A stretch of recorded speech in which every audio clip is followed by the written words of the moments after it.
Okay, hello everyone. I just wanted to make a quick video just to go over this piece and so you guys know what to expect when you get yours. Some of you have already got yours, some of you are patiently waiting for yours, and I thank you for that. I'm making these as quick as I can, but I sort of thought it was probably better to make a short video and kind of go over how this thing is put together and how it comes apart so that you guys can understand the piece and sort of appreciate it as an engineered object and an art piece as well as a little clicker you keep in your pocket. So first of all, I just want to say that this thing slides in and out pretty naturally.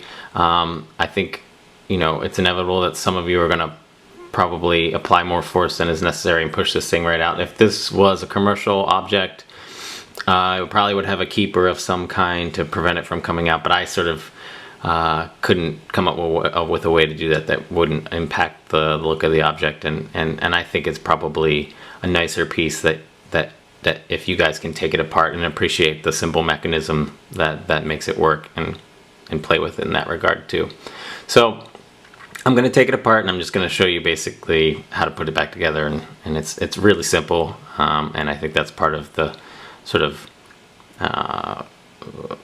crude elegance of the piece. So so if you push harder on the slider than you probably feel that you should, it will pop right out. It's not too hard to overcome the mechanical limits on this thing. It is an art piece, so there's a slight learning curve here.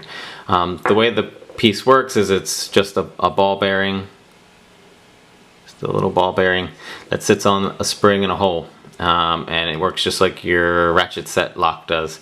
That ball bearing rides in a little groove inside the cavity, just like that. 2-position stop, and that's it. It's that simple. So you can depress this little guy with your finger and just pop it right back in, and you're rocking and rolling.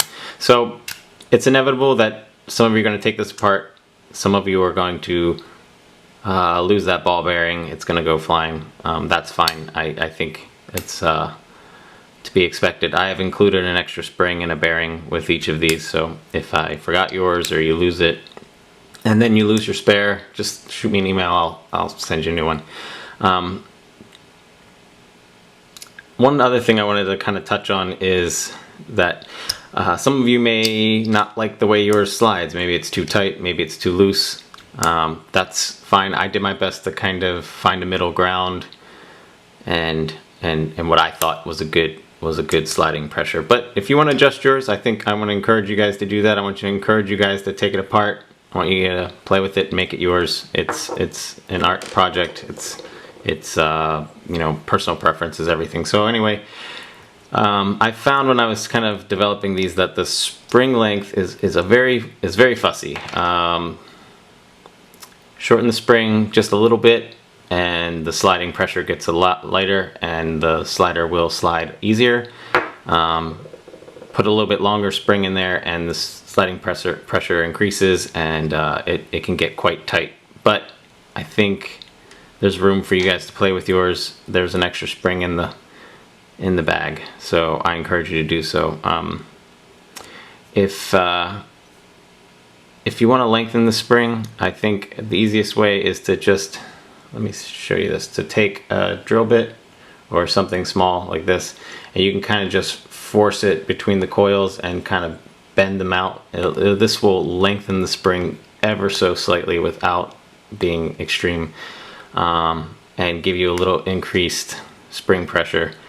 The springs that I'm sending you are not all the same length. These are the springs that I bought. There's one around here somewhere. Here. These are the springs that I bought. They're way too long for the slider, so I've had to cut them, and the way that I'm cutting them is producing sort of springs of different lengths. It's not an accurate way to cut them, but you have to cut a bunch of them. Anyway, this has sort of allowed me to kind of dig through my pile of springs and find the spring that works best for each individual slider. So your spare spring may be too short, it may be too long. You can shorten it if it's too long. If it's too short, you can stretch it out. And if it really doesn't work, just let me know and I'll send you some extra ones. But in any event, so play with it, figure out what works for you. If you increase the spring pressure, it will increase the amount of scoring you get as it goes in and out of the cavity, because you're going to get a greater leverage action on the slider. But that's all part of the piece's charm. It's going to wear. It's a wear object. I picked bronze because it handles friction very well. And so, yeah, please enjoy, and give me some feedback. Let's talk about this thing.